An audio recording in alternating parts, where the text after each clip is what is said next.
c'est parti pour la première partie de cette émission Smart Bourse. Nous allons tenter de comprendre ensemble un petit peu comment comprendre justement cette économie, que ce soit en zone euro ou aux États-Unis, et surtout ces chiffres de l'inflation que nous avons pu découvrir, que ce soit hier aux États-Unis et aujourd'hui en zone euro. Pour cela, nous avons le plaisir d'être accompagnés par Gilles Moec, chef économiste du groupe AXA. Bonjour Gilles Moec.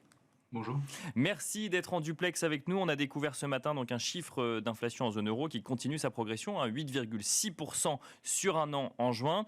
On a découvert hier également l'indice PCE et plus spécifiquement l'indice PCE Core si cher à la Fed, où là aussi on voit une progression légère, donc 0,3% sur un mois, mais une progression un petit peu moins forte que le consensus. Alors, les situations sont différentes, que ce soit aux États-Unis ou en Europe, mais il y a cette question qui revient très régulièrement, c'est va-t-on atteindre le pic d'inflation ? Est-ce que ces chiffres nous donnent une indication supplémentaire, Gilles Moec ?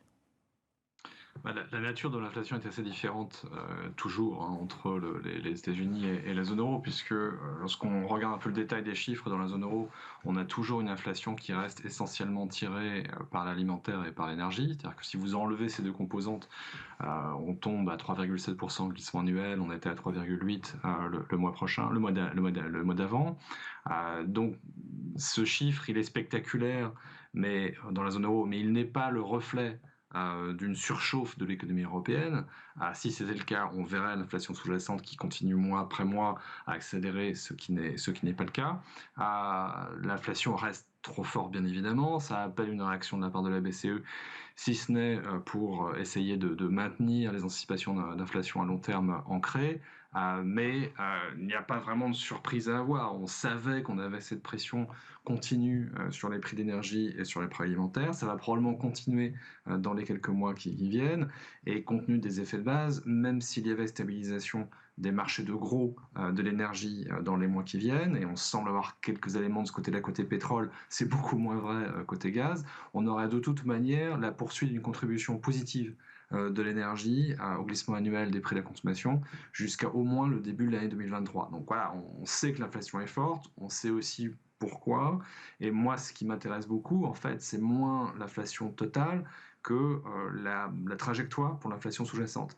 Si on voit dans les mois qui viennent que l'inflation sous-jacente commence à décélérer plus fortement que ça n'a été le cas cette fois-ci, où c'est essentiellement pour des raisons techniques, en particulier la mise en place d'un billet de train low cost en Allemagne qui est provisoire, oui. Bien, si on s'aperçoit que l'inflation sous-jacente commence à décélérer dans la seconde partie de l'année, on pourra commencer à respirer un peu mieux, on pourra se dire que peut-être la BCE n'aura pas besoin d'aller aussi loin qu'elle ne le dit aujourd'hui dans son relèvement de taux. Ceux de juillet et de septembre, ils sont dans le pipeline, on n'y reviendra pas. En revanche, sur la fin de l'année, s'il y a décélération de l'inflation sous-jacente, on peut avoir une discussion différente. Dans le cas américain, les choses commencent à être, à mon avis, très intéressantes parce que ceux qui stressaient énormément la Fed, c'était pas simplement le fait que l'inflation était très élevée et qu'elle reste très élevée, c'est le fait qu'il n'y avait toujours pas de réaction de l'économie réelle à cette élévation des prix. La consommation en particulier restait très forte, donc on avait une Fed qui se disait assez naturellement, eh bien j'ai besoin d'aller encore plus loin, encore plus vite dans la restriction de ma politique monétaire pour casser suffisamment une demande qui reste trop résiliente et qui, dans le cas américain, est la source principale de l'inflation. Les prix de l'énergie jouent, mais aux États-Unis, c'est vraiment une inflation endogène qui s'est mise en place.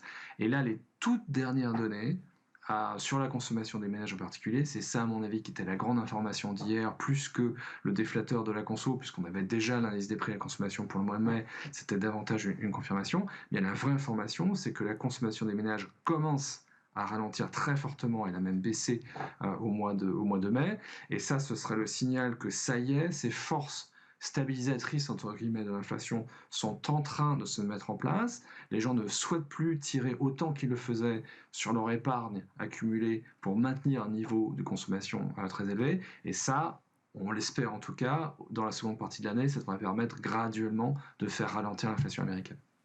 Alors, avec évidemment toujours ce risque de peser un peu trop sur la croissance, si on reste sur les États-Unis, avant de revenir sur l'Europe. Moi, j'ai une question. Alors, c'est sûr que le terme récession est très utilisé en ce moment, mais on voit un certain nombre de statistiques ou d'enquêtes, que ce soit le climat des affaires pour la fête de Dallas ou de Richmond, ou l'indice du Conference Board, qui est là plus sur le sentiment des consommateurs, qui sont tous en repli, qui témoignent quand même d'un climat de confiance vis-à-vis des mois à venir qui recule un petit peu aux États-Unis. Est-ce que du coup on peut avoir un effet autoréalisateur du fait que et entreprises et ménages partent du principe que les mois suivants vont être plus difficiles? Oui, je pense qu'on est dans cette phase-là, c'est-à-dire de prise de conscience en fait de l'ampleur du choc et de prise de conscience également du fait que les politiques économiques ont fortement changé. C'est-à-dire que là, dans les données jusque très récemment, dans les données américaines, on était toujours dans la queue de comète, si je puis dire, dans l'impact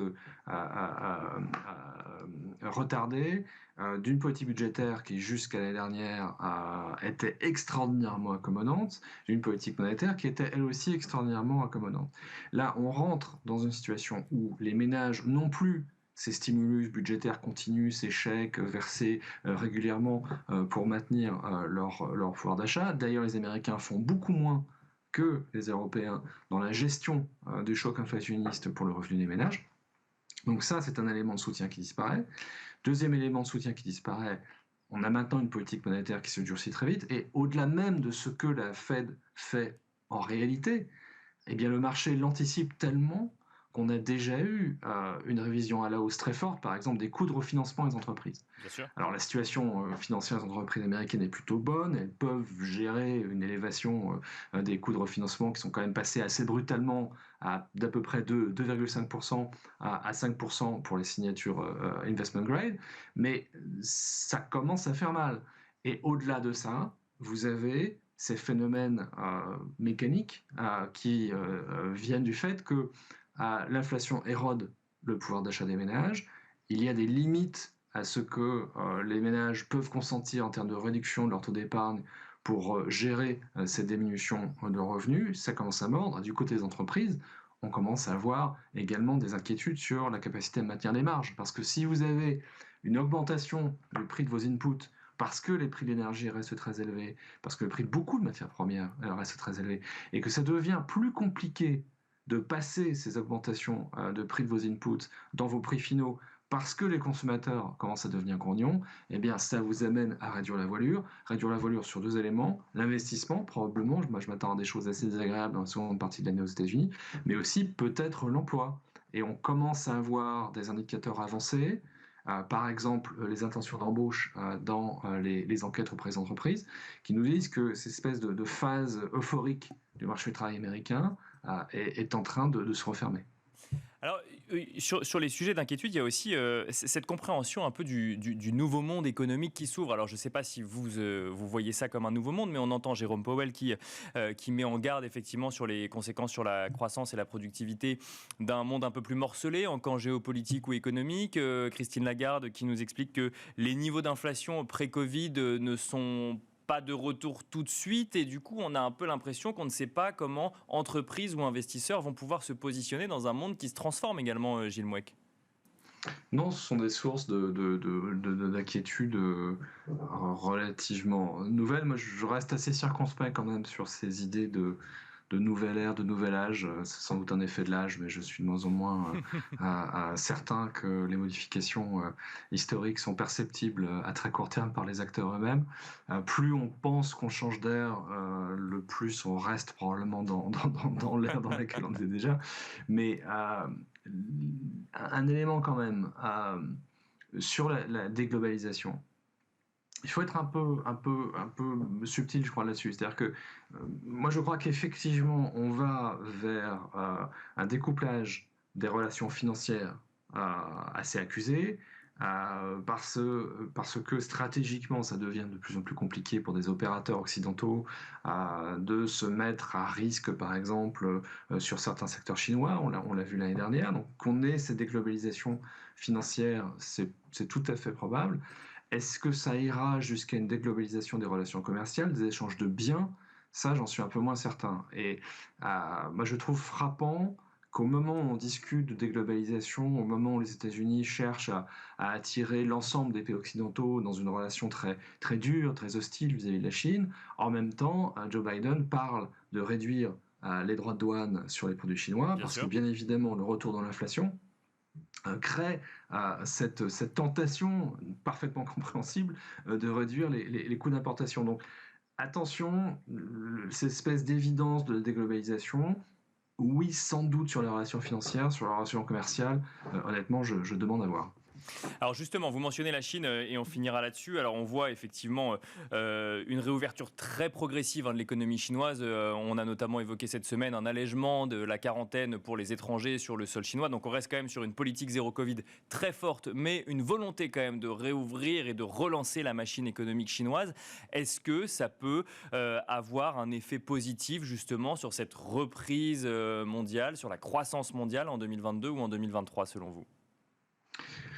L'intérêt égoïste des pays occidentaux, sans doute à ce stade, sachant que notre problème principal, c'est l'inflation et c'est l'inflation importée, c'est que la Chine soit suffisamment solide pour pouvoir répondre à la demande mondiale et que donc sa capacité manufacturière reste intacte et qu'elle ne soit pas entravée par des mesures de restriction sanitaire, mais que de l'autre côté, la demande chinoise ne redémarre pas trop vite. Alors ça peut paraître paradoxal, mais euh, dans les signaux un peu rassurants qu'on a depuis quelque temps, on a eu par exemple une certaine correction des prix du pétrole.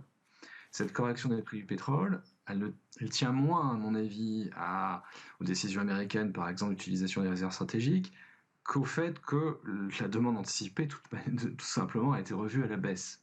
Et que cette demande anticipée revue à la baisse permet de calmer un peu les prix. Donc il y a peut-être une espèce de point optimal pour la Chine, encore une fois, du point de vue égoïste des pays occidentaux, qui serait suffisamment d'offres chinoises pour que le prix des produits facturés en particulier puisse rester modéré au niveau global, qu'on n'ait pas de goulot d'étranglement sur nos importations en provenance de Chine, et qu'en même temps, la demande des ménages chinoises n'accélère pas trop pour qu'on n'ait pas de pression supplémentaire sur les ressources rares, et en particulier sur l'énergie. On finira là-dessus, Gilles Mouek. Merci beaucoup de nous avoir accompagnés donc, à la mi-journée dans Smart Bourse. Je rappelle, Gilles Mouek, que vous êtes chef économiste du groupe AXA. Merci à vous également de nous avoir suivis. On se retrouve tout de suite dans la deuxième partie de Smart Bourse.